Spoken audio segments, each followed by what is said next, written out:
And hello, welcome to Solo Playthroughs. We got a good one today. Yes, we do. Going to Space Empires 4X.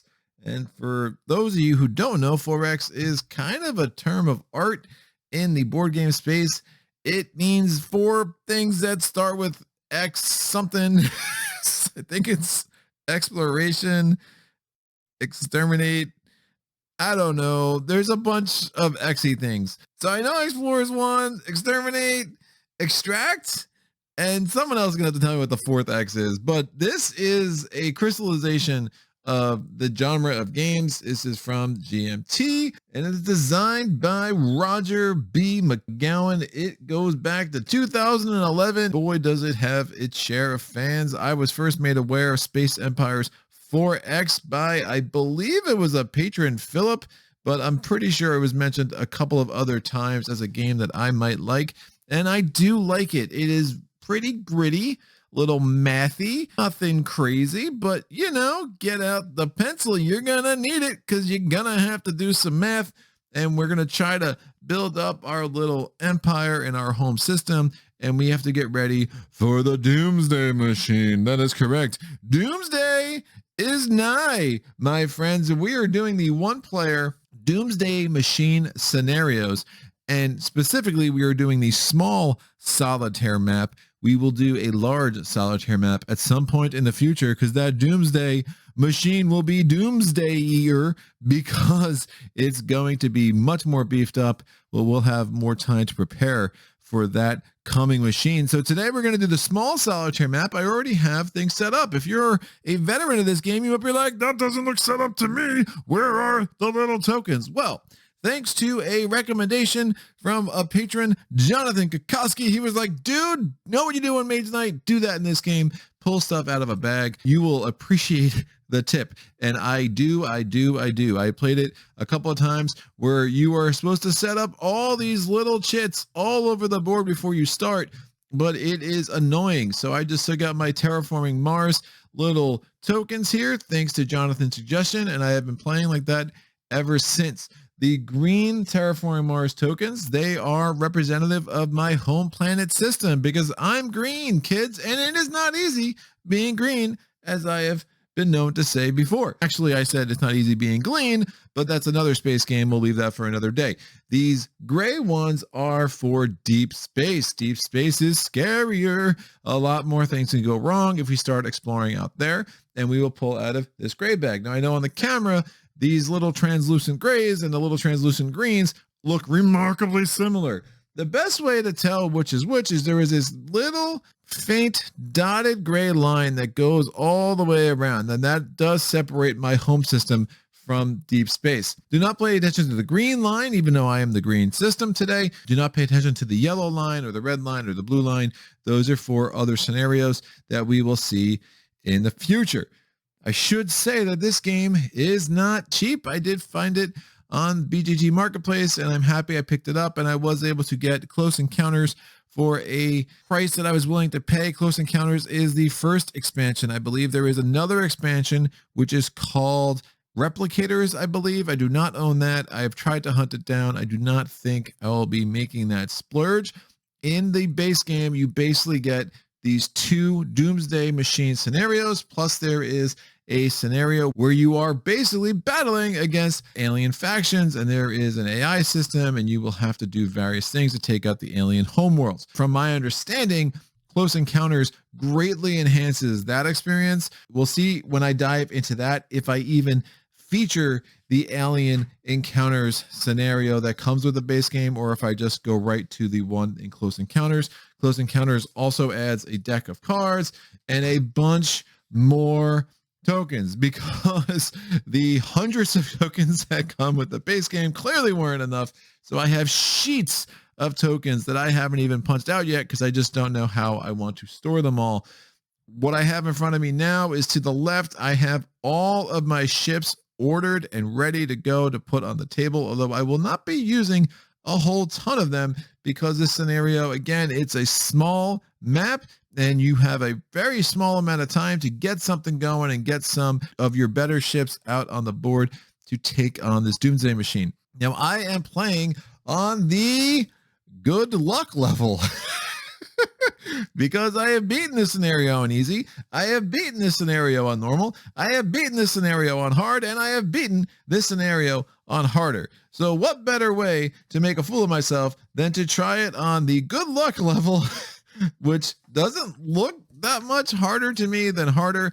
And in some ways, I think it might be a little easier. Each level gives you 6 numbers. Numbers 1, 2, and 3 tell you the round that the Doomsday Machine will come in. Again, there are 3 of them. This is Doomsday Machine 1, this is Doomsday Machine 2, and this is Doomsday Machine 3. On harder, Doomsday Machine 1 comes in the 6th economic phase, and the second one comes in the 8th economic phase, and the third one comes in the 9th economic phase.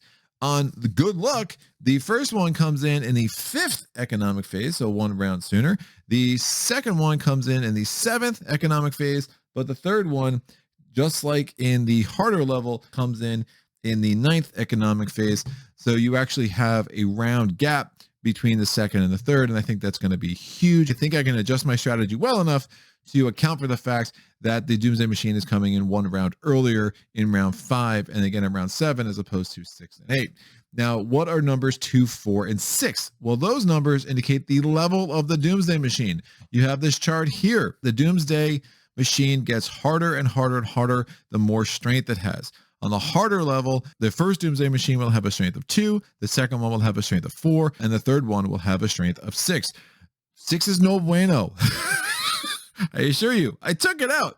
It was close. We'll see how I do with this one, but I'm happy to not have to face a Doomsday Machine at the level 6. Instead, I'll be facing the first Doomsday Machine, which has a level of a 1, the second one, which has a Doomsday Machine strength of a 3, and the third one, which has a Doomsday Machine strength of only a 5. Only. That's right. Not a 6. It's a 5, people, which is actually pretty significant, and I'll explain that as we go. It might have been a little advanced, but really hard to acclimate someone to this game. The good news is that this rulebook is actually fairly good. Impressive. I don't say that often. You all know that.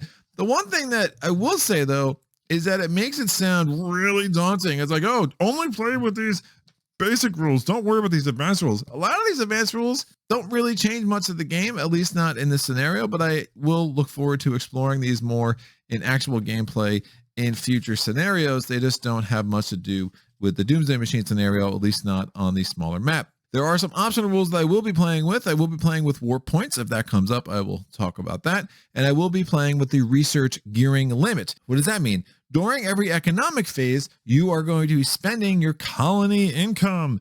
Ooh, fancy.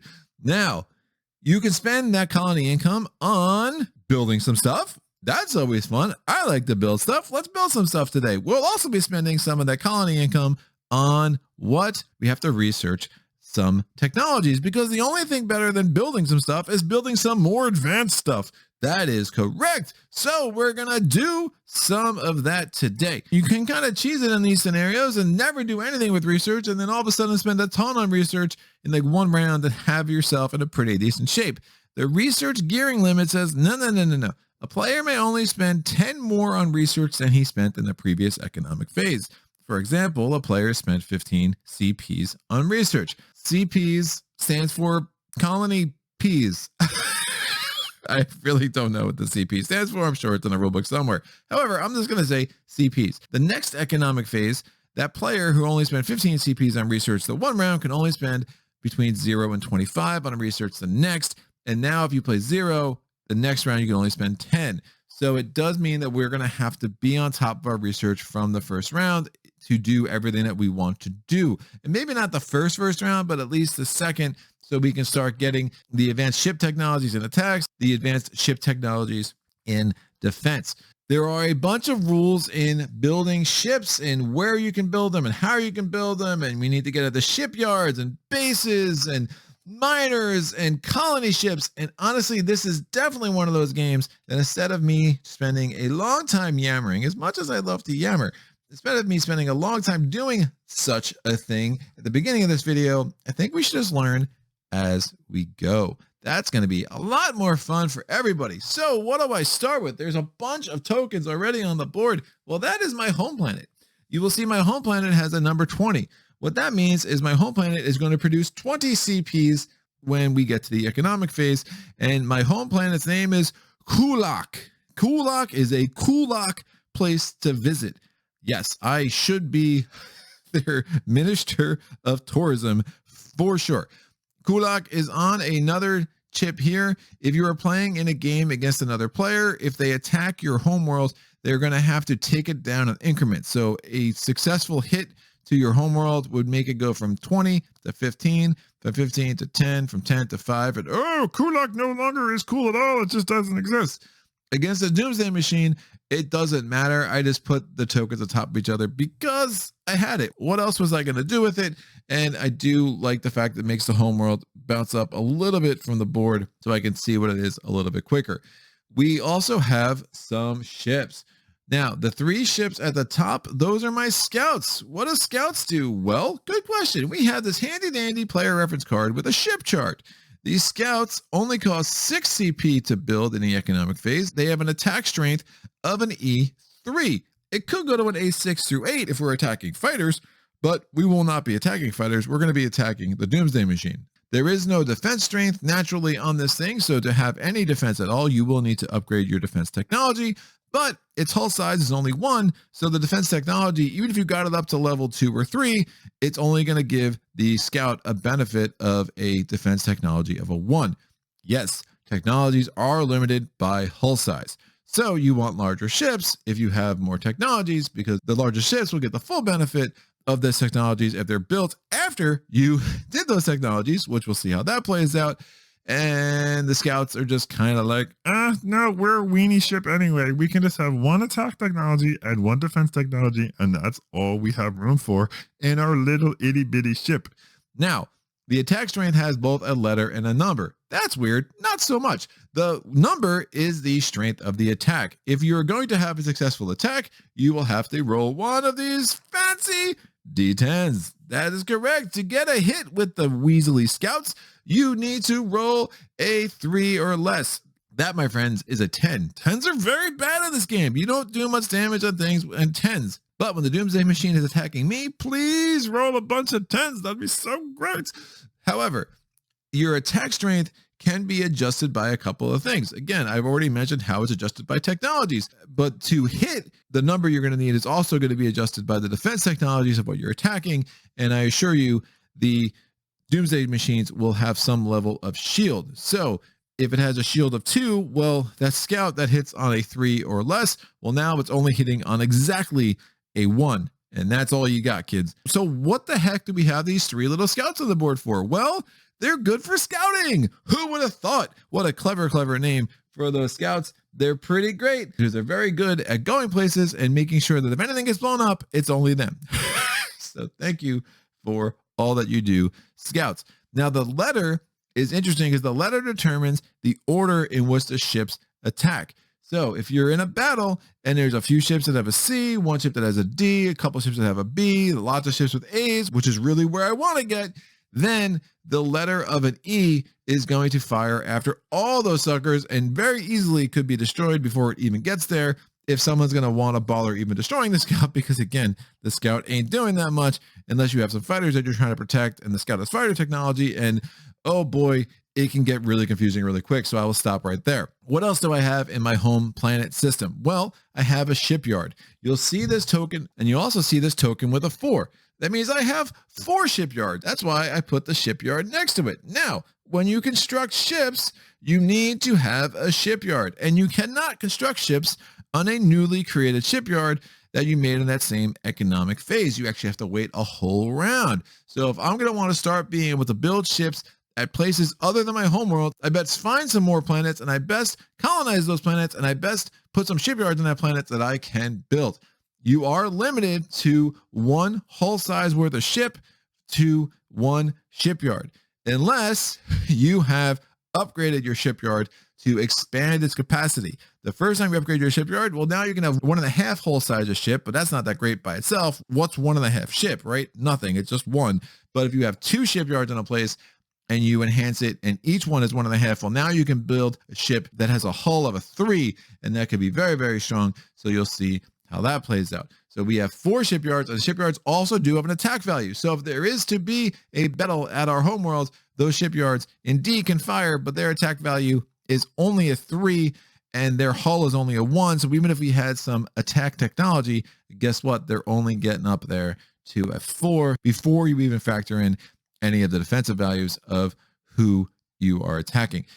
The last thing I have up there is a miner. Miners are going to go around space and they're going to collect some stuff. They're going to get minerals and bring those minerals back, and that's going to turn into income, and we'll be able to build some more stuff, and it's very, very cool. And finally, we have our colony ships. Colony ships are going to move around the board, and they are going to settle on new planets, and they are going to start generating income and send it back to the mother world. Now, there's a whole bunch of things you could do with like these miner ships and setting up chains, and none of that really is important in this scenario from what I've experienced. If someone has some strategies using those ships that they think work really well in this scenario, please put that in the comment section below, but I will not be doing any of that here today. So homeworld, what do we got? 4 shipyards, 3 colony ships, a miner, and we have 3 scouts.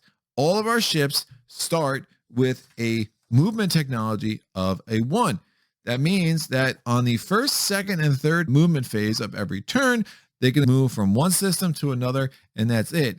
If we spend any of our CP to upgrade our movement technology, they will have enhanced movement. For instance, if we upgrade it to movement technology 2, then on the first and second movement phases of a turn, they would be able to only move 1 like normal, but on the third movement phase of a turn, they would actually be able to move 2. But I assure you, I'm not going to be upgrading my movement technology because I'm going to need to be spending my money elsewhere very, very quickly to get ready for the first Doomsday Machine, which is coming in the 5th economic phase. One more thing I need to do before we start, though, is I have put deep space all the way around my home system, too deep. So basically, wherever there's a green cube, I have gone out 2 into deep space, and I put black cubes all the way around, or translucent gray cubes if you want to be really, really technical. I'm going to remove 5 of those. They're going to become the possible spawning points of the Doomsday Machines. So this one's going to be removed. This one's going to be removed. This one, and this one. At the beginning of an economic phase, when the Doomsday Machine is going to enter, I will roll a D10, a 1 or a 2. The Doomsday Machine is going to spawn there. 3, 4, it spawns there. 5, 6 spawns there. 7, 8, it spawns there. 9, 10. You guessed it. You guys are so smart. It's going to spawn right there. All right. I think I'm good to go. We are going to go right to the first turn. Now, to be clear, when I was talking about having 3 movement phases within 1 turn, the rule book will use the nomenclature of saying that you actually have 3 turns and each turn has 1 movement phase. You will not go to the economic phase until you're done with the 3rd turn. So how it works is there's turn 1, turn 2, turn 3, economic phase 1, turn 1, turn 2, turn 3, economic phase 2, and rinse and repeat until we have defeated all 3 Doomsday Machines, or until the Doomsday Machines have defeated us. But I just rolled up my sleeves because that's not going to happen. I'm getting ready. Let me acclimate you to the 4 things I have in front of me before we start. I've already told you about the player reference card for the ship chart. That's going to be super, super helpful. It will be able to be a quick reference as to what the cost is of the various things that we're buying, what the strength is, what the hull size is, any special notes. Oh, it's a wonderful thing. The next thing we have here is the player reference card for the research. It tells you what are the different things we could research. Again, defense, move, attack, ship size, tactics. I'll explain a lot of that as we go, at least all the stuff that I use, because there is a lot of this I will not be using here today. Here we have the Space Empires production sheet. This is where you're showing your work. At the end of a competitive game, players are supposed to show each other their production sheets so they can check them to make sure everything was legit. Super fun. It's like seeing if you got that A that you really thought you had on that math test when you were in high school. Here we're going to note at the beginning of every economic phase what our colony income is, and then what our cost is for maintenance, how much we spent on technology, how much we spent on ships, and we'll kind of go through that as we go. And then here is the ship technology sheet. This is where we can look at a glance and see, all right, I built this battle cruiser, and I built this battle cruiser in the 3rd round. And at that time, I had attack technology 1, defense technology 0, blah, blah, blah, blah. Say I built 2 battle cruisers. Well, look, I can put them on the same group. So BC1, that whole squadron of ships has all the same stats. And in the middle of battle, I can look at the sheet and determine, hey, what do they need to hit? Boom. And then what does a Doomsday Machine need to hit them? And then we can kind of take care of that a lot easier. This is the kind of stuff that's easier seen during the middle of the playthrough. You are squadron limited. I only have 4 of those battle cruiser squadron things. So if I wanted to build another battle cruiser, well, they better be grouped in such a way that I can keep doing that. So you are going to want to be a little careful on how you're building things and where they are and how things are grouped, and making sure the technology levels match up, that you can group things in a way if you want to keep building more of one kind of ship before you run out of all the little tokens. There are 2 bases. We'll talk about that. I have 1 more miner over here, which we'll try to get on the board pretty quick. And then we have a bunch of these colony ships. I'm going to try to get 8 of these suckers on the board before long. So in theory, as I upgrade my technology and I'm adding more ships, it will come up multiple times where I will have the same kind of ships, but the later squadron I built will have better technology than the earlier. However, if during a turn, a ship decides not to move, if it is at a planet where there is a shipyard, you can spend the amount of CP equal to that ship's hull size to individually upgrade that ship. If that ship is part of a squadron, though, that ship would now have a different technology level than the squadron, so it would need to split off, and it could potentially join up with the newer ship that has the more advanced technology, because now they match. A lot of it's super common sense. It's just really hard to explain in words, which is, again, why I'm super impressed with this rulebook. Really good rulebook, GMT. Thank you. Let's get to it. So I'm going to go to the first turn before the first economic phase, and I'm going to move my ships very, very systematically here. Am I going to move my miners? No. Am I going to move my colony ships? No. There's 2 reasons for this. One is I cannot move my miners and colony ships into unexplored territories unless they are with a ship that has an attack capacity. Your colony ships and your miners do not have an attack capacity. So I'm going to have to move my scouts out first. But I could decide to move a scout and a colony ship. That's fine. The scout's there, it has an attack capacity. The colony ship is now brave enough to go into this unexplored system because it is no longer by itself. However, there are a couple of hexes, even in your home system, that could spell doom for anything that enters. And I really don't want to lose my colony ships because, just quite frankly, it's cheaper to replace a scout by itself than it is to replace a scout and a colony ship. I'm not going to move my miners. I'm not going to move the colony ships. I'm just going to move the 3 scouts. Scout 1 is going to go here. Scout 2 is going to go here. And the Scout 3 squadron is going to go there. Notice there are only 1 of each of them. We do have tokens that have a 1. Just assume if there is none of these tokens on the board, that squadron only represents 1 ship. I have all of my green system tokens in this bag. So it says Explore Home System. Great. And that's a symbol from Gaia Project. Pay no attention. I repurposed this bag. I'm putting this on the board for Scout 1. I'll always do these in order. We have ourselves a new planet. Yes. So we've explored that, and we found the planet of Bajor. That's right. Bajor. Who knows? Is it a silent J? Maybe. We're going to go where Scout 2 is, and we get minerals. Those minerals have a CP value of 5. If we can get them back to our home system. And then where Scout 3 is, we're going to put this sucker on the board. And it says it is another planet. So 2 planets right off the bat. That is the planet of Castor. And we'll take this token off. So all 3 of those hexes are explored. That was super, super productive. Let's go to turn 2. I'm going to send the miner ship out to go pick up those minerals because miner ships love minerals. Yeah, they do. Cool, cool, cool. And we're going to pick that mineral up, put it right on top of the miner ship, just like that. I'm going to move the colony ships out. I'm moving this colony ship over here. It's going to jump on top of Badger or Buyer or something. And this one's going to go over here and jump on top of Castor. And this colony ship is like, well, I don't have a planet to jump on. I'm a little lonely. I'm going to go hang out with the scout and see if he finds a planet this turn. And I could jump on that next turn, which is a really good idea. A colony ship is very smart.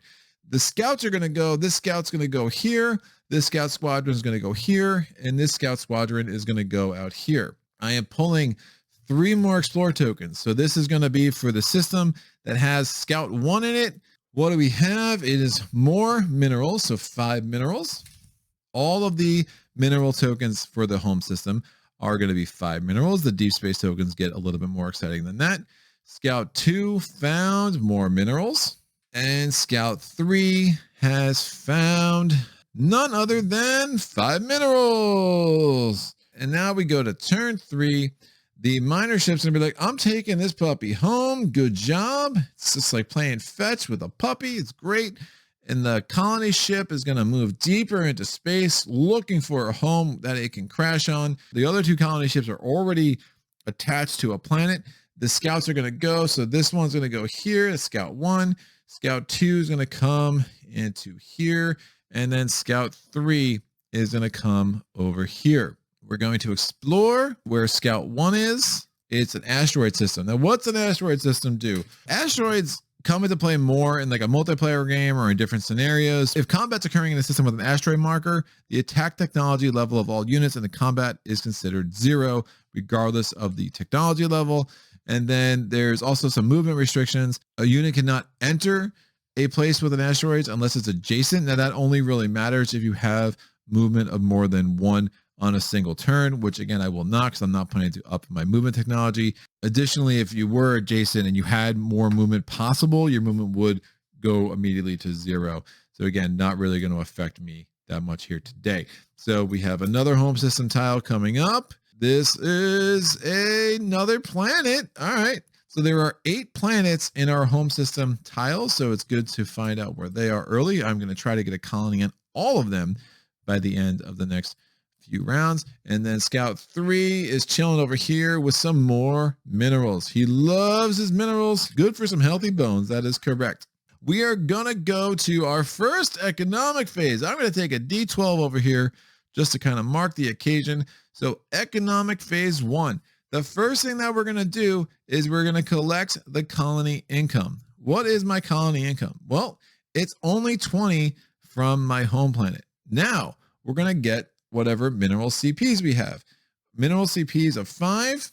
I'm going to put that here on my chart. MS pipeline CPs. We're not going to be doing any of that today. What's the total of that? Well, 20 plus 5 is 25. What's my maintenance cost? I have maintenance cost equals your hull size. Colony ships do not accrue maintenance costs. Miners do not accrue maintenance costs. Shipyards do not accrue maintenance costs. The only maintenance costs we have to worry about are the hull size of the 3 scout ships, which means that we have a maintenance cost of 3. Turn order bid, that does not apply in a solo game. So our subtotal is 22 CPs to spend.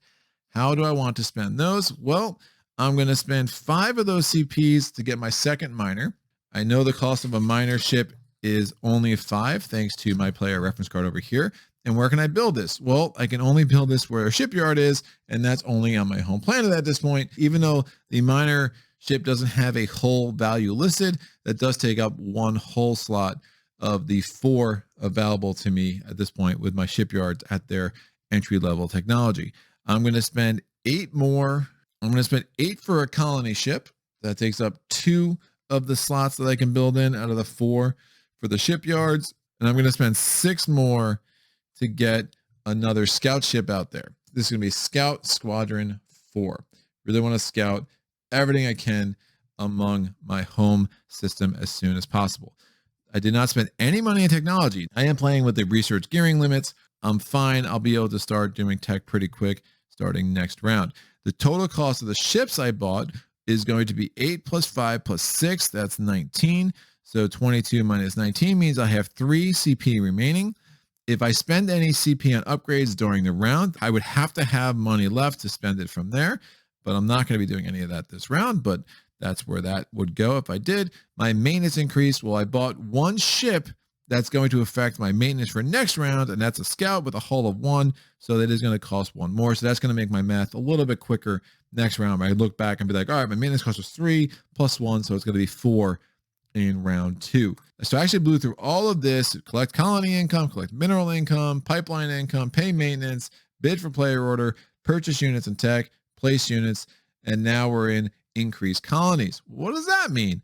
Well, my home world doesn't increase. It's already at 20. That's its max. Is there any colony that I have on the board that I didn't have before? There are 2. These colony ships are now starting the process to become full-blown colonies themselves. They will never get up to the full strength of my home world, which is 20, but they can get up to 5 each, which is nice, but they don't go right from 0 to 5. Instead, we put this little chip on there, and that's going to mean that it has a colony income of a 1. In future rounds, as long as a colony has some income producing value, I can go ahead and build shipyards on there. I can build a base there, etc., etc., etc. This is really going to help build up my income and help me expand my options through my home system as I get ready for these Doomsday Machines, which will start coming 4 economic phases from now. So I have increased my colonies, and now we go to turn 1. Again, there'll be 3 turns. Then we'll go to the second economic phase. The first turn now, I would like to send my miner ships back out. I'm going to send miner ship 1 over here, and I'm going to send miner ship 2 over there. Colony ships, I'm going to send this colony ship into space. Hopefully it can find a place to land a home. And this colony ship, I'll move here. I'm not going to have it take over the planet of Sirius just yet, because this colony ship here can actually reach that before we get to the economic phase again. And maybe the scout will find another planet for me to land on. So I have moved both the colony ships. I moved both the mining ships. And now I'm going to move my 4 scouts. Scout 1 is going to move here. Scout 2 is going to move here. Scout 3 is going to move here. And Scout 4 is going to leave the home planet where it just got born and move here. Oh, it's always so hard when they leave the nest so young. So these are alien ships. These will not be a big part of today. So I got to put this bag over here before I keep grabbing it. So we're going to put a home system tile where Scout 1 is. And we found another planet. That's great. It is the planet of pollen. Who wants to live there? I hope you don't have allergies. Maybe it's not pollen. It is pollux. Oh, well, still sounds a little bit like pollution. So maybe you don't want to live there either. Scout 2 has found some more minerals. Scout 3 is going to have found another planet. So we found a lot of our home system planets. That's great. And Scout 4 has gone ahead. And what did you find, sir? Found a black hole. Welcome to the game. And now you have a black hole to contend with right next to our home system. So when we explore a black hole, every ship that enters needs to roll a die. If I roll a 1 through 6, whoo, good flying, my friend. If I roll a 7, 8, 9, or a 10, well, that's about all she wrote for that ship. I rolled an 8. Bye-bye, Scout Squadron 4. That was a short-lived foray into the game. And I'm going to now mark that on my Space Empires production sheet that my maintenance was actually going to decrease because I just had a loss of a ship with the hull of a value of 1. So again, my maintenance went up 1 because I bought a new ship, and now it's back down to where it was because that ship didn't last very long. That black hole will stay there for the rest of the game, and anytime a ship enters there, we're going to have to do the same thing, which basically means we're not going to be entering there because it's a really bad idea because it's very risky. Don't do it. Don't do it. I'm worried about you. So we're going to go to turn 2, and now we're going to move the miners to where the minerals are. This miner is going to pick up that mineral. This miner 1 is going to pick up this mineral. The colony ships, the black hole's in a bad spot. I'm going to leave this colony ship for now. I'll probably end up taking it on Sirius at some point, but right now we can leave it there. This colony ship's going to move to that system with the mineral in it. And then the scouts are going to move. Scout 1 goes here. Scout 2 is going here. Scout 3 is going here. They're like, hey, what happened to the new guy? Exactly, people. Exactly. What happened to the new guy? That's what I want to know. So Scout 1 is going to find more minerals. That's correct. Scout 2 is going to find something good, hopefully. Nope, more minerals. I mean, it's not bad per se. It's not another black hole, so shouldn't complain too much. Scout 3, what did you find? Well, Scout 3 found a barren planet. That is the planet of Hoth. Now, if you find a barren planet in deep space, well, there's some alien ships that live on that sucker, but the barren planet in your home system is not in deep space, so we do not have to worry about that. And finally, we're going to go to turn 3. This miner ship's going to come back and drop those minerals off. This miner ship comes here and drops these minerals off. Again, we only have 2 miner ships and they're super slow. We're going to move our colony ships. This colony ship's going to take over Sirius. This colony ship moves and is going to take over Pollux. And then our scouts, Scout 1 goes down here. Scout 2 is going to go here. And then Scout 3 is going to go down here. Getting our home system tiles. Scout 1, we find a nebula. Nebula is pretty similar to asteroids, but instead of affecting your attack technologies, it affects your defense technologies, but a ship's natural defense still stays. But the stuff with movement's all the same. Again, you can't move into it unless you're adjacent, and if you have more movement, you lose it, etc., etc., etc. Scout 2 finds another one of our home planets. So we're going to have a little bit of a hard time getting ships out to that pretty quick. And then Scout 3 finds more minerals. We have 2 home system planets that have colony ships on them. We have 2 home system planets that are already developing into bigger colonies. And we have 2 home system planets that are on the board, but we have to get colony ships over to them so they can start that process like they have started this process here. So that is the end of turn 3. We are going to go to economic phase 2. We are going to collect colony income. What is our colony income? It is going to be 20. And then I have 2 colonies that have an income of 1. So that's 22. I also should put my carryover from last round, which is 3. And mineral CPs, I have 10 of those because of the dutiful work of my miner ships. So that gives me 10. My overall income at this point is 35, including the 3 from last round. My maintenance is still just 3 because we had an unfortunate loss. We go down to 32 available to spend this round. I am going to spend 10 of that to start upgrading my ship size technology. When you start, you have ship size technology 1, which means that you can build scouts, miners, colony ships, shipyards, etc., etc.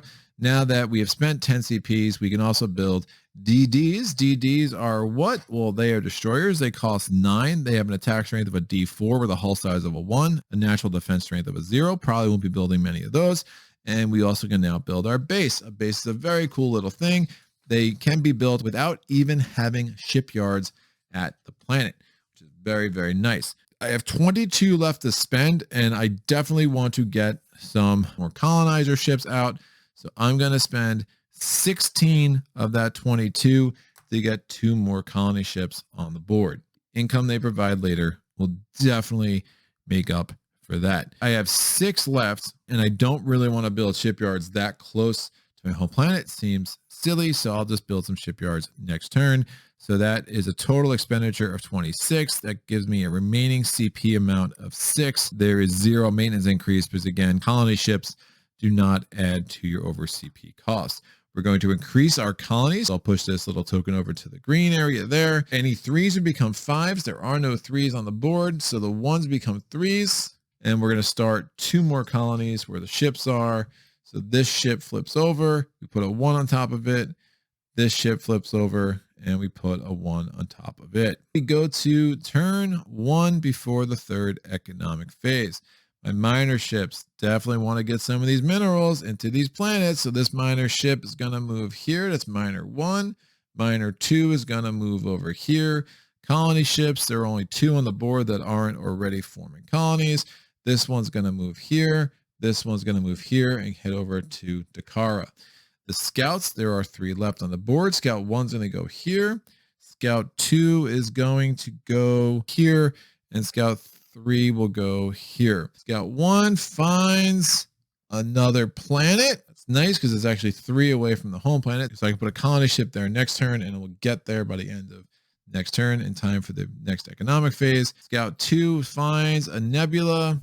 And Scout 3, does it find the last planets? We're running out of shits in here.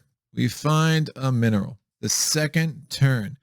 Miner 1 is going to pick up these minerals, bring it back to this colony. Drop that off. Miner 2 is going to move into here to pick up these minerals. The colony ships are going to move. This colony ship's trying to get out to Pleiades. It wants to get some workout in, so it's going to go there. The next one's going to go here to try to get out to Dakara. And now the scouts, Scout 1 is going to enter deep space. Uh-oh, hold on to your butts, people. Scout 2 is going to go here, and Scout 3 is going to go here. We'll do the home system ones first. So Scout 2, what did you find? It's an asteroid system. Scout 3, what did you find? It's a mineral. And Scout 1, we're going to have to go into the big gray bag. What do we find in here? There's a lot of danger. I'm just warning you now. Don't get too sad when this happens. No, it is Ada. It's a barren planet, but we're in deep space. What happens when we enter deep space? Well, nothing good for Scout number 1. Unfortunately, we're going to pull 4 alien ships. 1, 2, 3, and 4. That immediately starts a battle. So we're going to take this battle token here, and these 4 ships are basically just going to mow down this scout ship. I should have, when I put the scouts on the board, indicated what they were technology wise. At this point, we have no upgraded technology at all. So we're at attack technology 0 for scouts 1, 2, 3, and 4. 4 was already knocked off the board, but I'll do this to be thorough. Defense 0, 0, 0, 0. Tactics 0, 0, 0, 0. I already explained a little bit about attack and defense. What's tactics? Well, say you have 2 ships that are the same class. So say all these alien ships were E. If I had an enhanced tactics level, I would be able to cut the line and I would fire first if we match. But doesn't allow E's to fire above C's or A's. It doesn't really matter for this specific scout at this point. Move, we had technology level 1. That's where you start. Again, you can move 1 all 3 turns before every economic phase. And then the point defense is for something that we're not going to see in this game, so I'm not going to spend too much time with that. So lining these up in a battle, B priority is going to go first. All these alien ships have a hull size of a 1, but the B has an attack strength of a 6. I have no defense whatsoever, so this alien ship is going to hit on a 6 or lower. It rolls a 1. It kills my scouts. No! So Scout 1 is out. Maintenance is going to decrease by 1 for the next round. And now these alien ships are just going to chill in Ada. The battle token will come off the board. Those are advanced rules with the barren planets in deep space. If you don't want to play with them, they really don't impact the game all that much. Those alien ships are not going to move. They're just going to chill. The alien ships get a lot more interesting in other scenarios. So that was turn 2. We're going to go to turn 3. The miner ship's going to bring these 5 minerals to this colony here. This miner ship's going to try to go pick up those 5 minerals over there. The scout ship's going to come over here into deep space, and this scout ship's going to come over here. That should be our last home system planet. We're going to get a deep space token out of this bag. What do we find for Scout 2? Is it going to be another instant death situation? It is another barren planet. There are good things to find in deep space. The fact that we're going to be saving on maintenance costs is fine, but there are like 10 mineral tokens and there are shipwrecks, which can give you technology. So, you know, it can make a difference. It's nice to get a little lucky out there. I obviously did not. I'm just going to take the 4 alien ships. We won't do all what I did last time because I think you get the point that this is a utter disaster. So the B ship is going to attack. He hits on a 6 or less. He rolls a 10. The C ship is going to attack. It hits on a 5 or less. It rolls a 9. The other C ship attacks. It's on a 5 or less. It rolls a 10. This C ship attacks. It rolls on a 5 or less. It rolls a 3. Well, way to stay in there for a little bit, Scout 2, but was not meant to be. So down to 1 scout, and all these dudes are going to go hang out on Deneb. All right.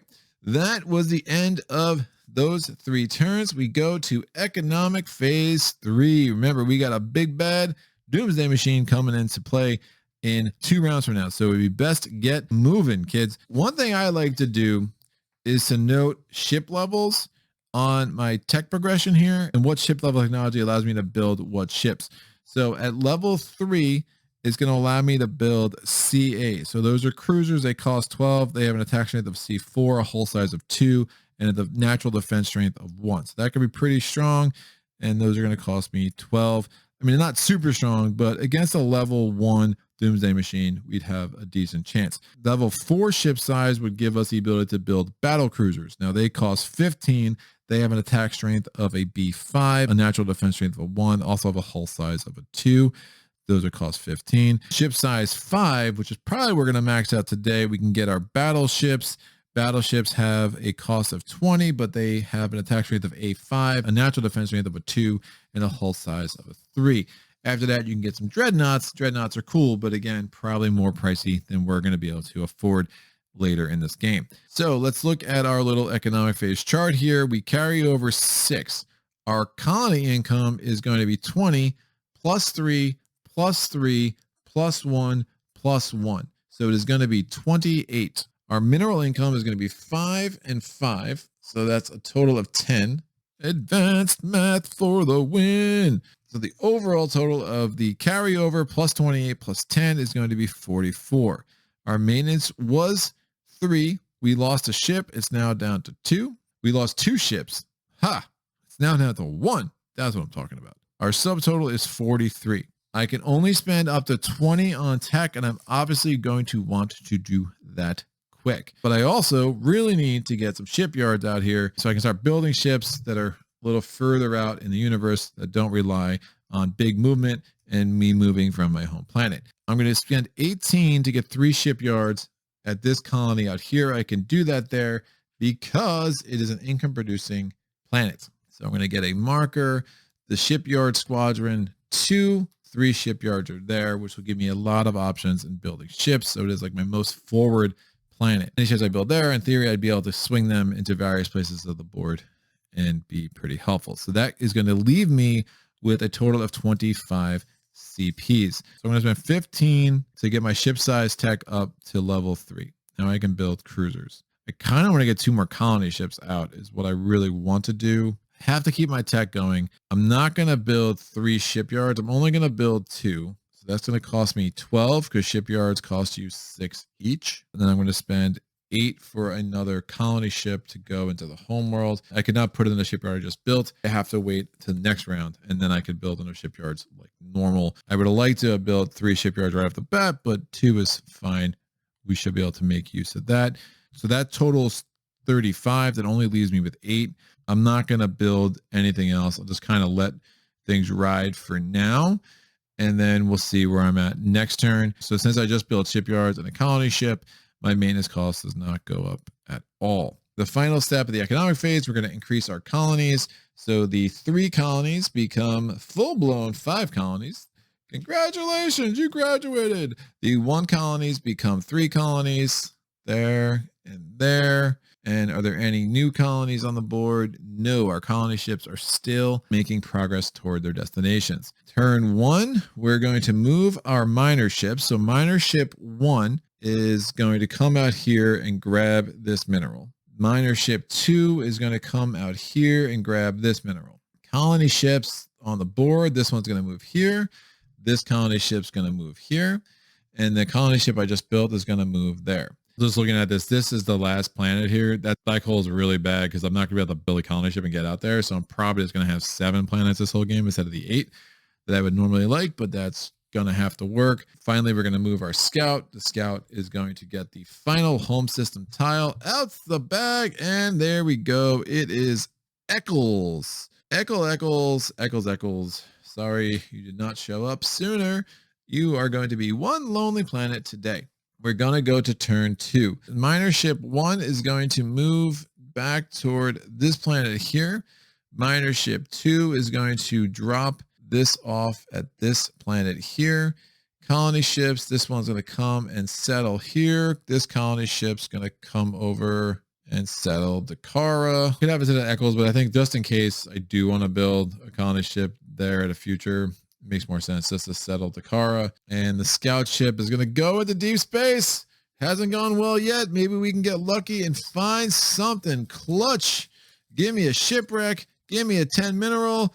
Don't give me anything bad. Oh, it's a supernova. What happens when you find a supernova? Well, supernova takes up the entire space and kicks you back from whence you came. So that scout ship just goes back to its home.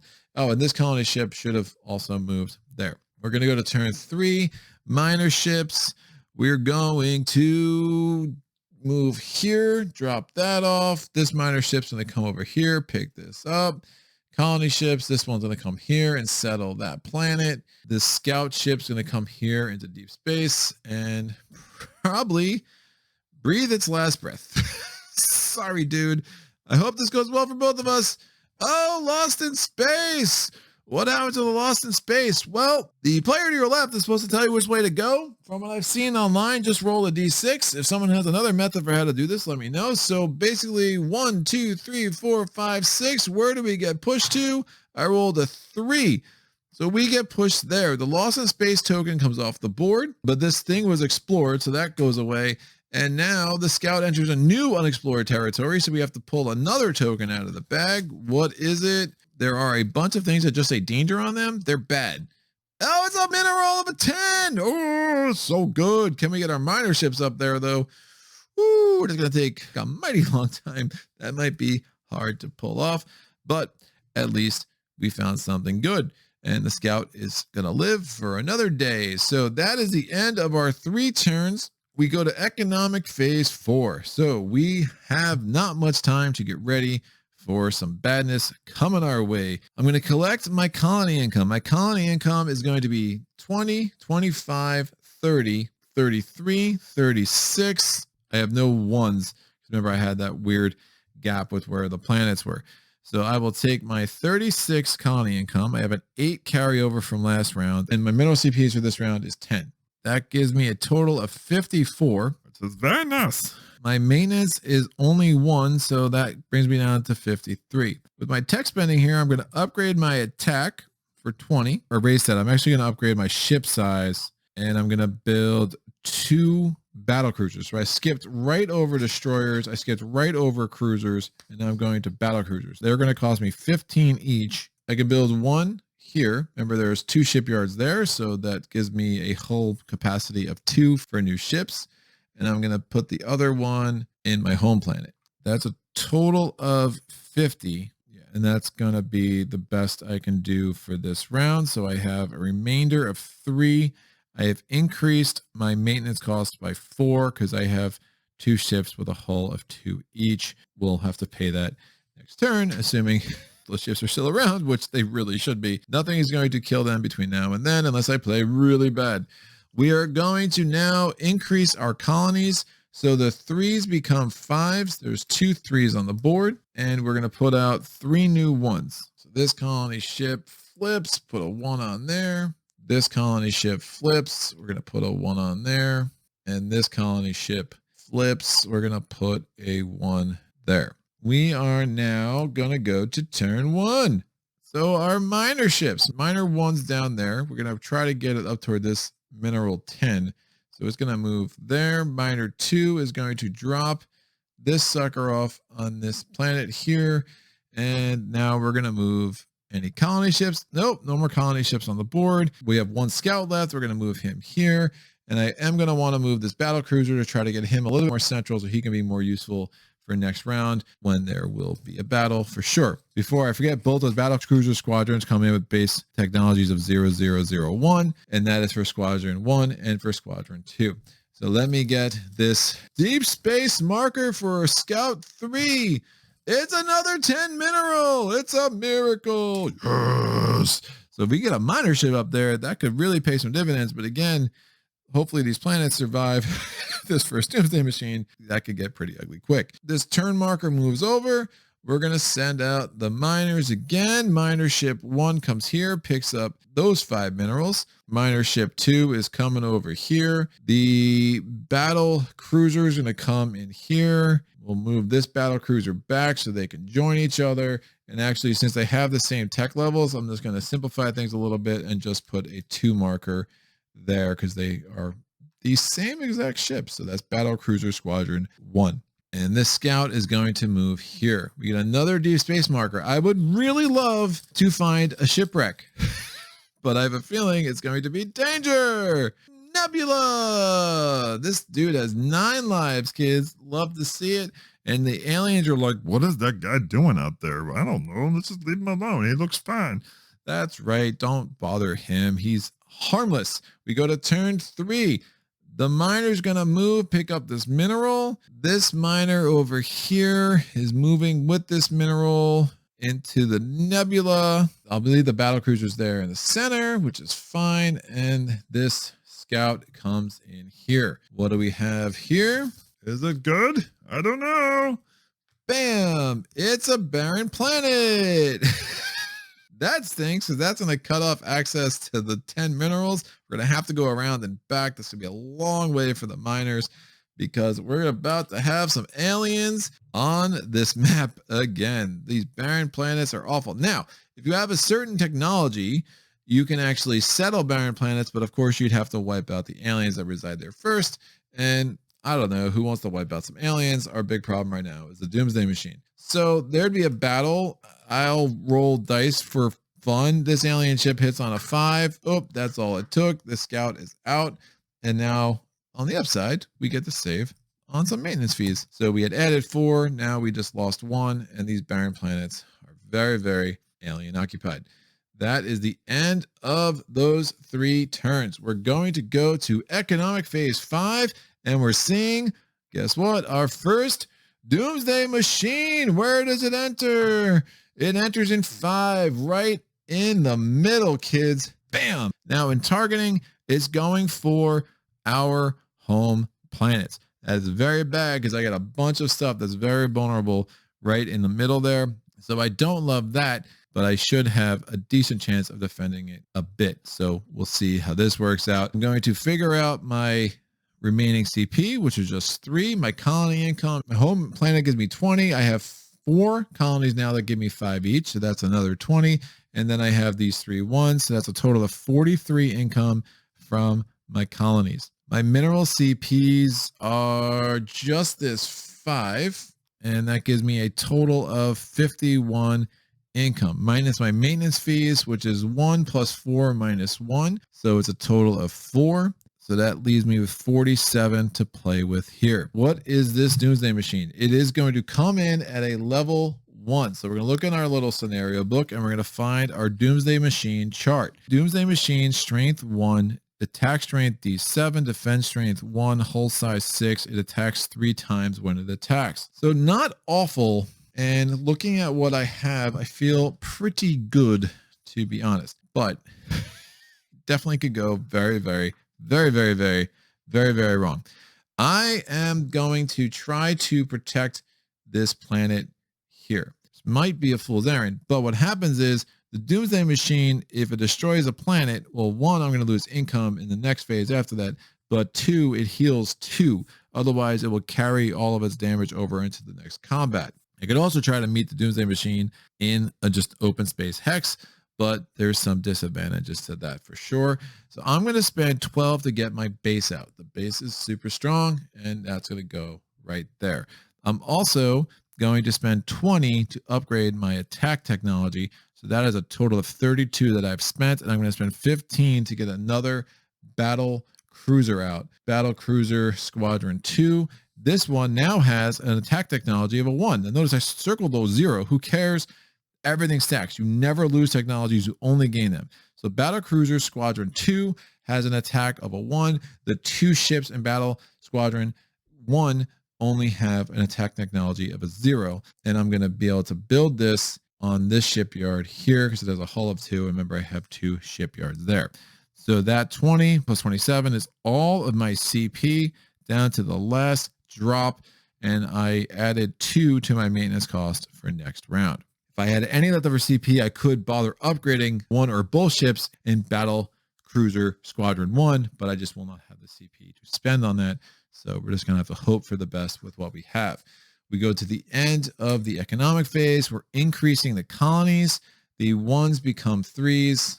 And that will be a nice boost of 6 more income in the next economic phase, assuming we get that far, because there's a Doom Machine who's trying to wipe us out. So we go to the turn order. The Doom Machine has a movement of 1 in the scenario, just like we do, because I have not upgraded my movement technology, and I will read the movement guidelines out loud.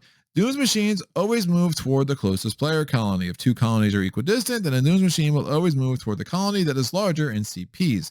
If more than 1 equidistant colonies are of the same size, then the Doom's machine will move toward the colony that brings it closest to the player's home planet.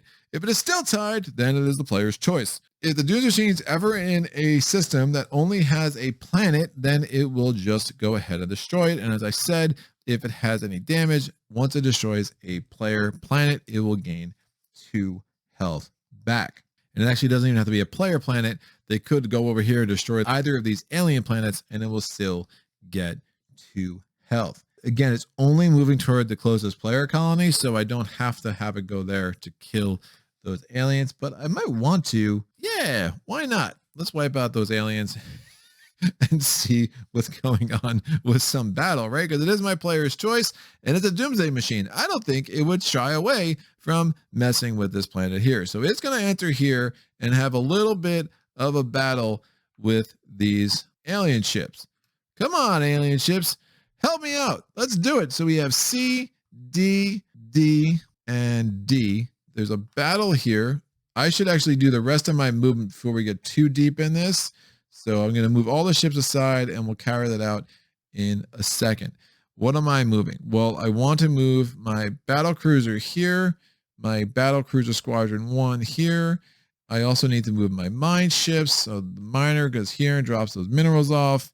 This miner goes here and drops these minerals off. They're both in this system back here. There's nothing else that I want to move. So that's going to do the trick there. And now that we've done all the movement, we're like, oh, battle there. The Doomsday Machine is attacking with a D7. That means it will attack with the D ships, but the Doomsday Machine also has the tactics level 2, which is going to mean that it's going to attack before the alien ships of the same class. I'm going to use this little token here. I don't know what else it is for, but I'm going to use it to take us through every round of battle. So the first thing that's going to happen is this alien ship is attacking the Doomsday Machine. The Doomsday Machine has a natural defense of a 1. It is a hull size of a 6. That means it needs to take 6 hits before it is defeated. That's the same for the player ships. So all my 2 hull ships, they're going to take 2 hits before they're actually defeated. We're going to roll a die for this alien ship. It hits on a 5 or a lower, but the defense strength is 1. So actually a 4 or a lower. It rolls a 7, so it misses. The Doomsday Machine now attacks 3 times. It can choose who it wants to attack. It's obviously going to attack the ships behind it. One of the things that I don't love about this scenario is that there are not very clear AI rules. It's kind of like do whatever is best for the Doomsday Machine. I'm not that smart. Sometimes it's really unclear to me. In this case, these ships have less defense than this ship, and they haven't attacked yet. So on the Doomsday Machine, I'm going to try to kill all 3 of them to have less attacks coming my way. So the Doomsday Machine is attacking with what? Well, level 1, it's attacking with a 7. It's going to hit on a 7 or less. However, all these alien ships have a natural defense of a 1. So the Doomsday Machine is going to hit on a 6 or less. And it's going to just try to defeat all 3 of those. So I'm just going to roll 3 dice at once. Every 6 or less is a hit. It rolls a 1, 2, 3. That will do it. All 3 of these alien ships are no longer with us. We go to the second round of battle. This alien ship hits on a 5 or less. Actually, nope, it's a 4 or less because the Doomsday Machine's defense. It's a 9. It misses. The Doomsday Machine is going to roll 3 dice. Again, all these alien ships only have a hull of 1, so not looking good. Doomsday Machine is going to hit on a 7 or less, although there's a defense of 2, so it becomes a 5 or less.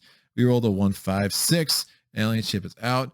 Doomsday Machine goes ahead and destroys the planet and takes over that hex. That was terrifying. Really, really terrifying. Thanks for putting up a good fight, aliens. You did nothing for me. There was no damage in the Doomsday Machine, so if there was, once I destroyed that planet, it would have healed it. We go to turn 2. I'm going to move all my ships into this planet system. Now, the shipyards can't move, so even though they have an attack strength, they don't move. But I can move all my battle cruisers in here, and I'm going to move out the miners. We're going to move miner 1 here to pick up this mineral, and miner 2 is going to start the long trek over here to these 10 minerals. And the Doomsday Machine obviously moved in that planet because that is a player colony, so it is absolutely going to prioritize that over this alien colony, especially because, again, it's toward the home planet, which is where it wants to go.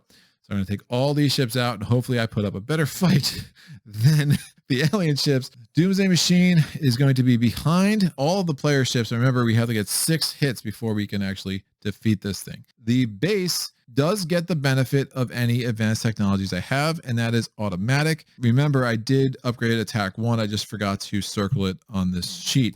So the base now has an attack of a 7. Well, it's now an 8 because it gets the benefit of the attack technology, and that's automatic. The bases and shipyards automatically upgrade. They don't need to do the upgrade thing you need to do with ships. Even if I had built this base around earlier, the attack technology would be immediately applied to it. So it hits on an 8 or better. The defense of the Doomsday Machine is a 1, so it hits on a 7 or better. I rolled a 3. So that's the first piece of damage we finally got on this Doomsday Machine. Battle Cruiser Squadron 2 has a attack of 5. We have attack technology of a 1, so it makes it a 6. Remember, the Doomsday Machine is going to reduce that down to a 5. So this squadron hits on a 5 or better, or lower, I should say, and we missed. There are 2 units in this battle squadron. They're going to hit on a 4 or lower because base of a 5. They do not have the attack technology that Battle Cruiser Squadron 2 has. So the defense of a Doomsday Machine is going to reduce their attack from a 5 to a 4. When it comes to the possible hit range, we rolled 1, 2, and 1, 6. So that is good for 1 damage. Who is a Doomsday Machine going to attack? Well, the base has 3 hulls, so it's going to need 3 hits in order to knock out the base. Plus, the base has 2 defense natural. That's going to be a hard thing for the Doomsday Machine to pull off. This Battle Cruiser Squadron never has an enhanced attack, so it's going to go after that first, at least the way I'm going to reason this out. The attack strength of the Doomsday Machine is a 7. The natural defense of this ship is a 1. We're going to roll 2 dice and see if we get 2 hits on this Battle Cruiser Squadron. We got an 8 and a 3, so that's only 1 hit. With the last attack, the Doomsday Machine has to attack a ship if it is injured. And we rolled a 5. That's good enough to defeat the Battle Cruiser Squadron 2. That's going to be 2 less on maintenance. And Battle Cruiser Squadron 2 is out. We go back to our base. The base is attacking with an 8, -1 for defense. It hits on a 7 or lower. We rolled a 6, so that's 1 damage. The 2 ships in the Battle Cruiser Squadron 1 both hit on a 4 or lower. We rolled a 0 and a 6. Not good. We're going to now try to take out these battle cruisers. We're going to do 3 attacks from the Doomsday Machine on the battle cruisers. And again, there's a natural defense of a 1. The attack is a 7. So the Doomsday Machine hits on a 6 or lower. We rolled 2 6s and a 9. So one of my battle cruisers in Squadron 1 is defeated. And now we go back to the 3rd round of battle. The base hits on a 7 or lower. We rolled a 3. That's 1 damage. The 1 remaining battle cruiser I have in here hits on a 4 or lower. That's a 10. Not helpful. Doomsday Machine is rolling 2 dice against the battle cruiser. Again, it's going to defeat it if it gets 2 6s or lower. We get a 1 and a 6, so that sucker's out. So I have actually decreased my maintenance by 6. The Doomsday Machine has 1 more die to roll. It's going to hit on a 5 or lower because the base has a natural defense of a 2. It rolls a 9, so it misses. The base is now rolling 1 die. It hits on a 7 or lower. There we go. So we're 1 damage away. The Doomsday Machine is going to do 3 attacks, all against the base, and it hits on a 5 or lower. Don't get unlucky. Oh, 2, 3, 8. So 2 damage to the base. Yikes. Oh no. All right, so this is it. The base attacking with an 8 -1, hits on a 7 or lower, a 3. Booyah, that's right. So the base heals all of its damage at the end of this battle. The Doomsday Machine is defeated. That was huge. The base stays right there. That's where the battle was. I should have used this marker to indicate that before I took everyone off the board. But what a cool battle that was. The first one is always the toughest. But now, remember, I have another Doomsday Machine coming in economic phase 7. So we're going to have some work to do between now and then. We go to turn 3. This miner comes in here to drop off these minerals. This miner is going to move into this asteroid field, and nothing else is going to move at all. We go to economic phase 6. Our carryover income is absolutely 0. Our colony income is going to be 49 because we have 5 fully formed colonies. We have our home planet, and then we have now 3 colonies that are at level 3 income producing each. 49 is a good number for us. Mineral income, I believe we have 3 of these, so that's going to give us 15. It would have been really nice to have an 8th planet settled, but we just weren't able to get our colony ships out where they needed to go to make that happen. That does bring our total up to 64 for this round, which is very nice. We have exhausted all the minerals available in our home system, and it's going to take us a while to get these back to any of our colonies. So that's a little bit of a problem. Our maintenance costs are exactly 0 because we have lost all of our battle cruisers And systems, miners, base and shipyards do not have any maintenance cost. So my subtotal remains 64. Tech spending, I think I try to get up to some battleships because they have a hull of 3 and just can really help us out. The next Doomsday Machine is going to come in with an attack strength of a C8. The battle cruisers would still have priority over that, which is nice. I'm going to spend 30 to increase attack technology up to a 2. With the advancement gearing, that does max me out of how much I can spend on tech this round. So I'm going to spend 15 to 15 to get 2 more battle cruisers back on the board. Battle cruiser 1 is going to go there. Battle cruiser 2 is going to go there. Again, those are the only shipyards I have on the board at this time. Let me mark it on the sheet that BC 1 and 2 are coming back in and that they both have attack technologies of 2. Definitely want to get some more defense technologies if I can, but just making each of your attacks count is so huge in this game, especially when we have priority. We go to increase colonies. My last 3 3s become 5s, basically maxed out of 55 colony income around at this point. And we go to turn 1. Miner 2 is going to move here. Miner 1 is going to move here. Get both these 10 minerals back next round. And battle cruiser is going to come here. Battle cruiser is going to go here. Turn 2, just going to be mostly moving the miners around at this point. Battle cruiser is going to come here. Turn 3, miner, miner. We go to economic phase 7. We are going to have the second Doomsday Machine enter the field of play. Where is it entering? A 9. That seems terrible. Yeah, it's not great. Basically, it's going to take out that planet and then go for that planet. I cannot defend this planet. I will not get there in time. No way. See what happens. So Doomsday Machine comes in here. My carryover income is 4. My colony income is going to be 55. My mineral income is 0. So we have 59. I did increase my maintenance by 4 from last round because I built 2 of those battle cruisers. We have maintenance cost of 4, and that's going to leave me 55 to spend. Good chance I'm not going to be messing with this guy this round.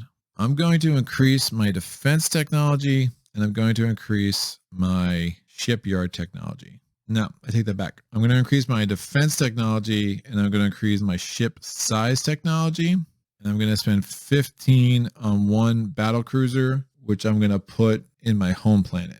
All my money. Really hope that this math is all right. Because some of the back, you had 2 more CP than you should have. So battle cruiser 3 comes into play with attack technology of a 2, defense technology of a 1. Now remember, the hull of the battle cruiser is only a 2. So if I enhanced it any higher than the 2 for attack, it doesn't matter. However, now that my ship size is up to a 5, I can start building the battleships, and their hull is a 3. And they are very, very strong, and I'm excited to see them in the game. So we have 0 remaining CP, and I build 1 more battle cruisers, so that does increase my maintenance cost by 2. So you obviously start seeing how that snowballs. We increase my colonies. I have no more colonies to increase. And now we're going to go ahead and move the Doomsday Machine toward this planet that is closest to where it is. This colony is 2 away from it. This colony is 3 away from it. So it's going to go here. It moves 1. Notice the Doomsday Machine does not explore any unexplored systems. It just chills. The miners are going to move. Ding. This miner ship is moving back here. And we're going to try to get everyone else toward this planet here. But there's a black hole in the way. So we have to go the long way. So these guys are going to go there. And this guy is going to go there. We're going to go to turn 2. Doomsday Machine comes in here. It's an undefended colony. So colony is out. Sad. We just lost 5 income for next turn. Turn 2, these guys go here. And miners are going to move. This miner moves back. This miner comes here and drops off the 10 minerals. Those are going to be pretty useless once this guy makes it there. And now turn 3. Here, these guys go here. So I have 3 battleship cruisers there. 1 and 2 are of the same technology, so I can go ahead and join them up into one grouping. There are 2 in the battle cruiser 1 squadron, and then there's only 1 in the battle cruiser 3 squadron. That is the end of the round. We go to economic phase 8. Now remember, next round we have another Doomsday Machine coming onto the board. I have 0 remaining CPs. My colony income is going to be only 50 now because I lost one of my colonies. I do have 10 mineral income, so that's going to help make up for that. And that gets me up to 60. My maintenance income is 6. That gets me down to 54. And now I can spend up to 50 on technology upgrades. Well, that would be silly. I'm going to spend 30 on a defense upgrade, and I'm going to build myself a battleship as well. But that cost me 20, and that's going to leave me with 4, which does mean I'll have a chance to upgrade some of my battle cruisers that are on the board. So let me get BB Squadron 1. And we're going to put it in the home planet because that's the only place I can build that. Remember, it has a hull size of 3, but I do have 4 shipyards in my home planet. That increases my maintenance cost by 3 for next round. No colonies to increase. We go to turn 1. The Doomsday Machine is going to head there. That is the closest player planet. This barren planet doesn't care about whatsoever. And this is 2 away. If this was 2 away up here, which is not, it's 4 away, it would still go there because that's closer to my home planet. So that's the movement. My miner out here is going to move 1. I changed my mind. Looking at where I was at, I'm not going to build a battleship. I'm going to build a base there. And with my last 12, I could build just a regular cruiser. And then I have 0 left. And that increases my maintenance by 2 instead of 3. I spent all my CP. I'm going to take the battleship off the board, putting this here. And then you could build a base anywhere, even if there's no shipyards. And this is my last base on the board. With the first movement, again, the Doomsday Machine moved. I moved my miner. I'm going to move the cruiser into there. We go to turn 2. Doomsday Machine comes in. My miner is going to move here, drop off those 10 minerals. My miners are basically done for the game. And now we're going to carry out a battle right adjacent to my home planet. I have my base. I have the cruiser. I have the Doomsday Machine. And then we have these 3 battle cruisers. Now, one thing I didn't do last time was just one of them mattered. Just the way I play this specific scenario is when battle starts, you're supposed to roll a D10 to see what the Doomsday Machine weakness is. So if I rolled that last time, they would have been weak to fighters. I mean, I don't have any fighters. This time, if I have more than 10 ships, then I get a large fleet bonus, which means I'd have 1 more to all my attack strength for every round that still applies. Yeah. I don't have more than 10 ships. So again, a lot of these weaknesses, at least in the small solitaire map, I haven't seen them come into play at all, really at all. So the Doomsday Machine is coming in now to level 3. So it is stronger than the first one. It's firing at a C8, which does mean that it's going to be in front of my cruiser. I'm still glad I have the cruiser on the board just to give me some more of a shot here. I should mark the cruiser came in at a attack of a 2 and a defense of a 2, 0 on tactics, 1 on move, 0 on exploration. Every ship here has attack technology 2. The cruiser has defense technology 2. The ships in battle cruiser squadron 1 have a defense technology of a 0. The ship in the battle cruiser squadron 3 has a defense technology of a 1, and the base has all the highest attack and defense technologies. Everything here is a hull of a 2, so I will get maximum benefit. I won't have to worry about shrinking that down. That's right, rolling up the sleeves. It's serious now, kids. The Doomsday Machine, again, has a C priority, so it's going to be behind everyone except for the cruiser, as I already said. And it is attacking at an 8. It has a defense strength of a 2, a hull size of a 7, and it's attacking 4 times instead of 3. So the defense is 1 higher, and the number of attacks is 1 higher as well, as is the hull size. So 1 higher across the board, including its attack strength, and the letter even went from a D to a C. So it's quite a significant jump up in difficulty here. So the base is attacking at a 7. The attack technology makes that a 9, but the 2 defense strength on the Doomsday Machine means that the base is still only hitting on a 7 or lower. I rolled a 2, so that is 1 damage right off the bat. All 3 of these cruisers, I can roll them together, even though they had different groupings, because they all have the same attack strength. They're all going to hit on a 5 or lower, except the attack technology makes it a 7 or lower, but the defense for the Doomsday Machine makes it a 5 or lower again. So rolling 3 dice, I rolled 1, 2, and 2 numbers higher than a 5, so that gives us 2 damage on the Doomsday Machine. The Doomsday Machine is attacking 4 times. The Doomsday Machine would probably really like to knock out the base, but the base is going to reduce its roll by 4.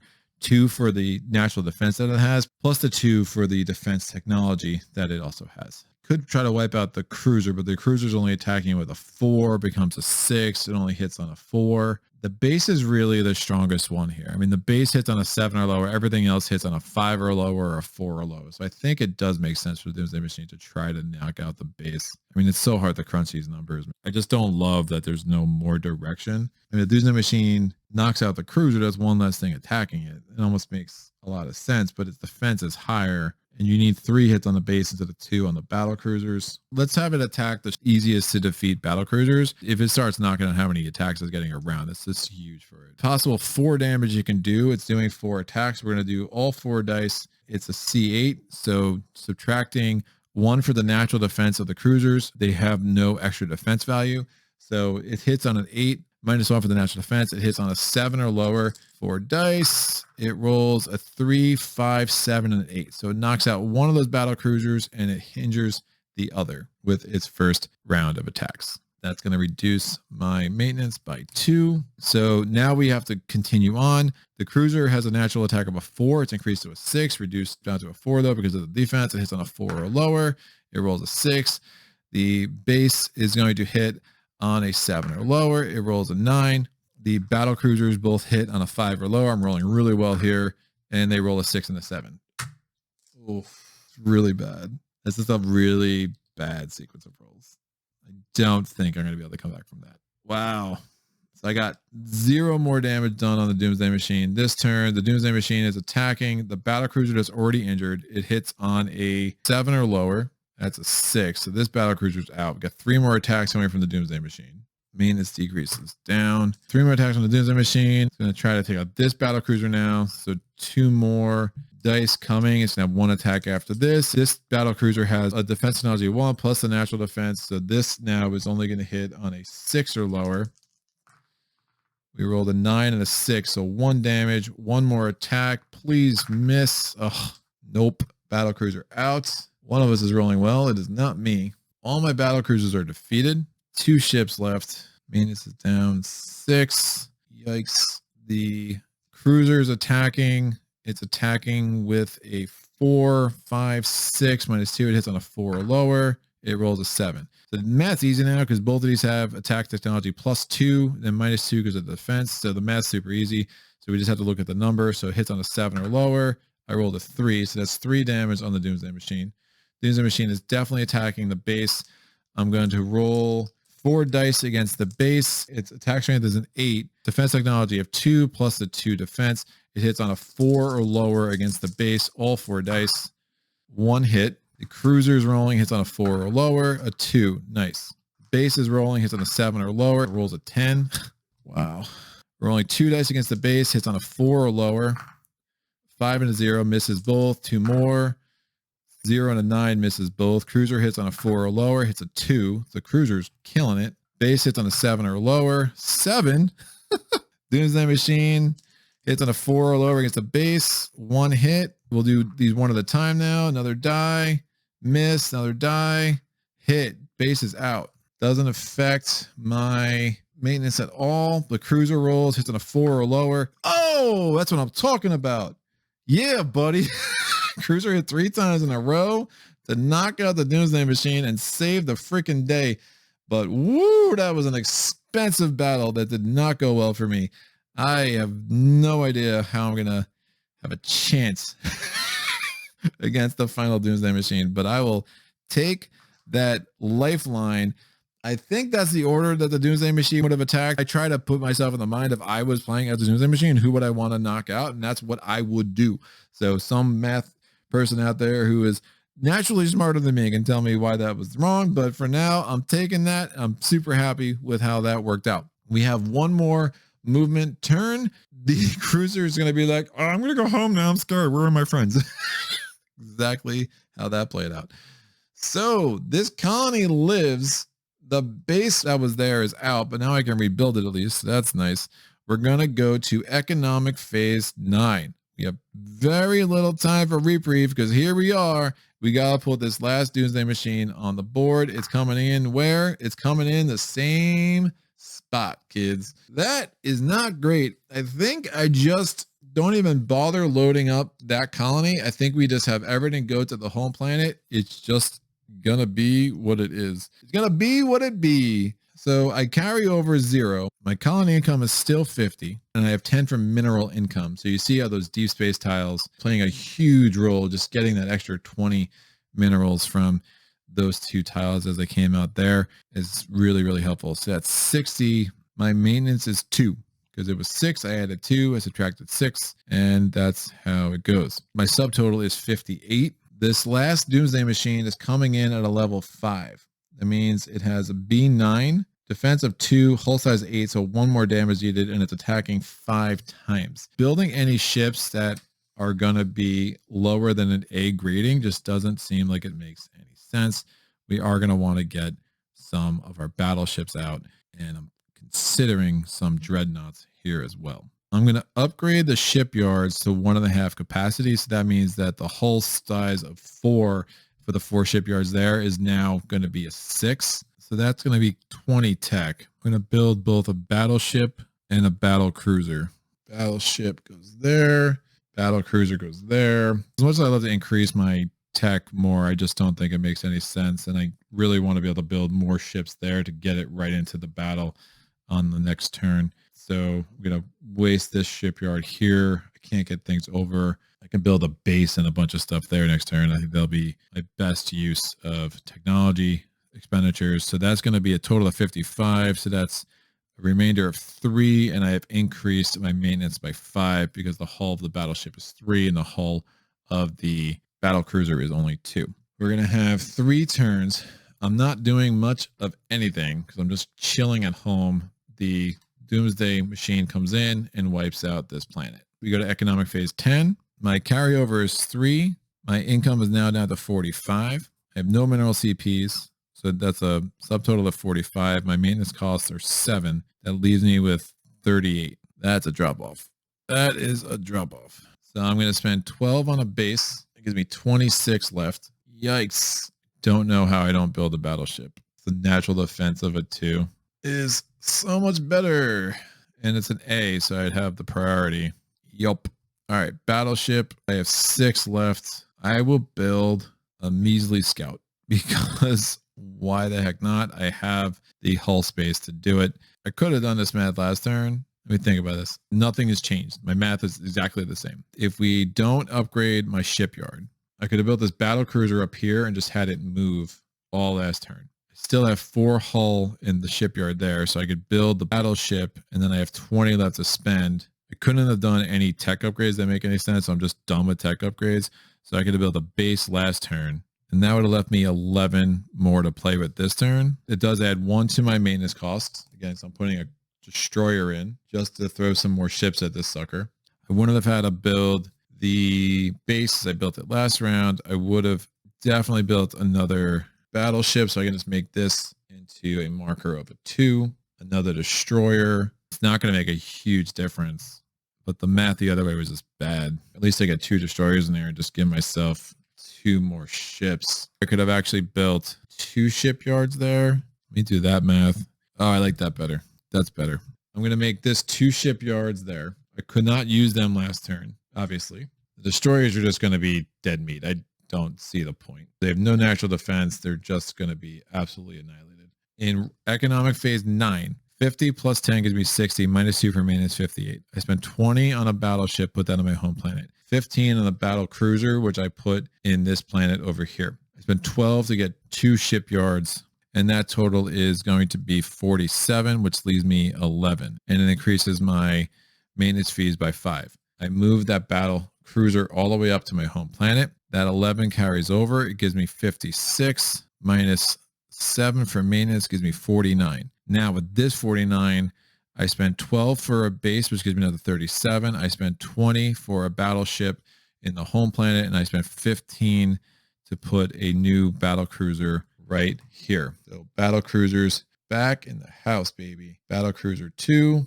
takes a spot right there. So right now we're going to have a base, 4 shipyards, 2 battle cruisers, and 2 battleships.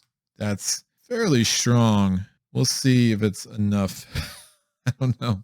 I'm a little worried. Sorry for that confusion. Hopefully I put some notes. That made it exciting.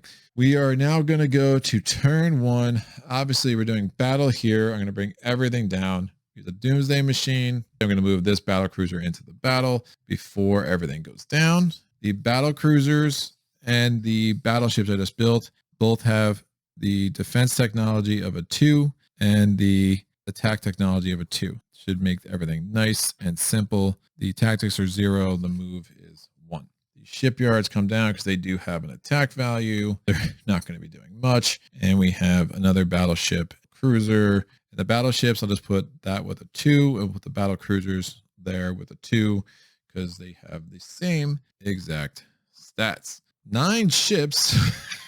Not gonna trigger anything here, but we'll roll the die anyway. What is your weakness, Mr. Doomsday?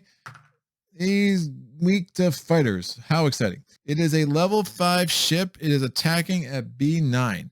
So it is going to be in front of both my battleships and my battle cruiser, which is all sorts of sad and defeating. Oh, my bad. I lied. The battleships have an A.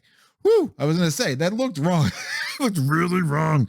It's like, I'm sad now. I don't have a chance. Base of the battleship will attack first. The Doomsday Machine has a default tactic level of a 2. So it is going to be before the battle cruiser. And then the shipyards have a class C rating. So they're going to attack last. The base is attacking with a 7. The tech gets it up to a 9. The Doomsday Machines defense is still just a 2. The hull size is up. The number of attacks is up. Its attack strength is up both in letter and number, but the defense strength is still just a 2, which makes all this math really easy in our attacks because it's going to be the attack number plus 2 minus 2 between the tactic level and the Doomsday Machine defense. However, remember the shipyard only has a hull of 1. Its attack technology that's going to matter for it is only 1 level. So it's actually going to hit on a 2 or better as opposed to a 3 or better.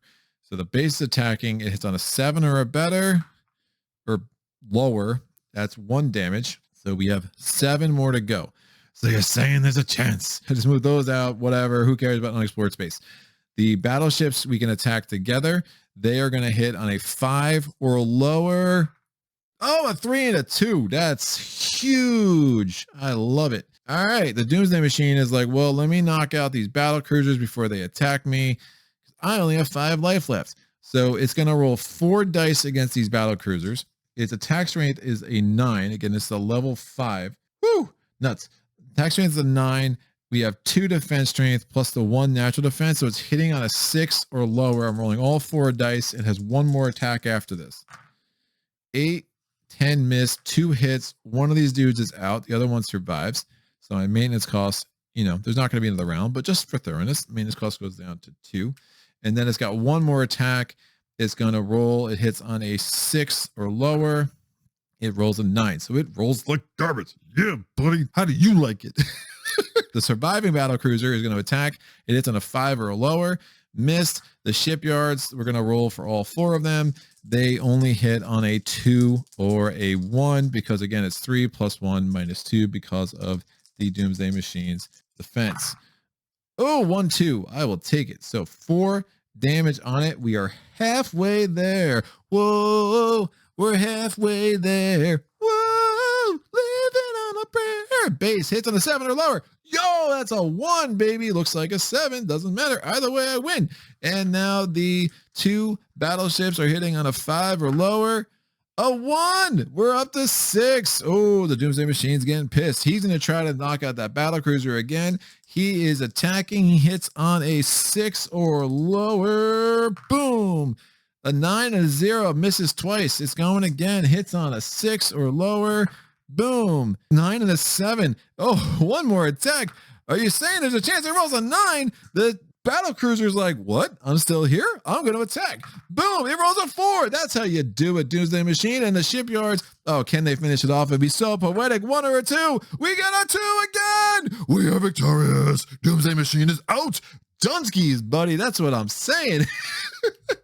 I'll tell you what, this game, part of me is like, you know what? It's nice and thoughtful and methodical, and I like it, and it scratches a certain itch.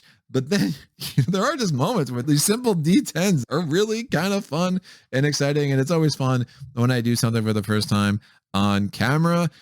And yeah, I had to go back and really figure out how I would want to do that math. And like, let me really think about this. I could have calculated all that ahead of time. And I'm always trying to play a little bit faster for the camera. So hope you will forgive me that little bit of a delay as I really thought through how I wanted to go through the economic phase in 9 and 10. Being able to get 2 battle cruisers and 2 battleships into the battle along with a base was really the way to go. The destroyers would not have been all that helpful, but the Doomsday Machine rolled so badly that who really cared, right? We just kind of took them out. It was nuts how Doomsday Machine 1 was definitely a tightrope. Doomsday Machine 2 was definitely a tightrope, and Doomsday Machine 3 was just like, what? It's like when you get Tremor and Maid's Knife in that last city and you're like, I'm not worried anymore.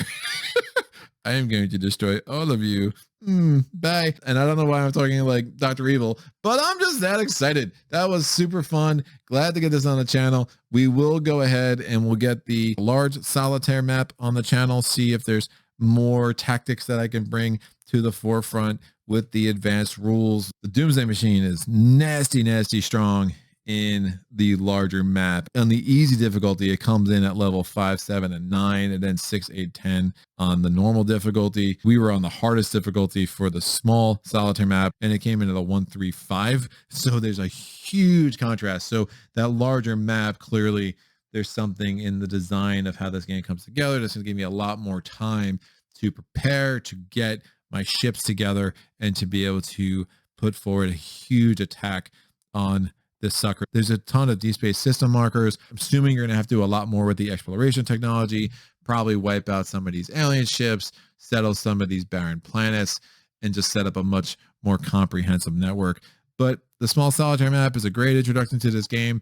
It's a pretty straightforward game, despite having a super daunting rulebook upon first look, but it's really well done. And I hope that anyone who had looked at this game who was interested, I hope that this playthrough gave you enough to think about as far as whether or not this game would be for you. And if you own this game, I hope I hope my playthrough was fun for you, and you are kind to me in the comments when you want to point out all the strategy things I did wrong. Which I'm sure is there. Like, even though I beat it at the highest level, like, there's definitely things about this game that I'm still kind of kicking around and having fun with. I am spending a lot more time in space than I expected. When this channel started, the number of really good games that are set in space, I guess it makes sense. It's the final frontier. I'm delirious and yammering, so let me get this off the table for other things. If you want to know what those other things might be, you can go on my Patreon page. The link is in the description below. There you will find a schedule that I put out about a week before every month, listing what playthroughs are coming up in the month to come. While you're there, if there is a level of support that makes sense for you, I would really appreciate it. Other than that, the likes, the comments, the subscriptions, telling everyone how awesome Solo Playthroughs is, all of that is hugely important. I have really had so much fun growing this channel over the last couple years plus, and that hopefully will not change anytime soon. And until next time, happy gaming.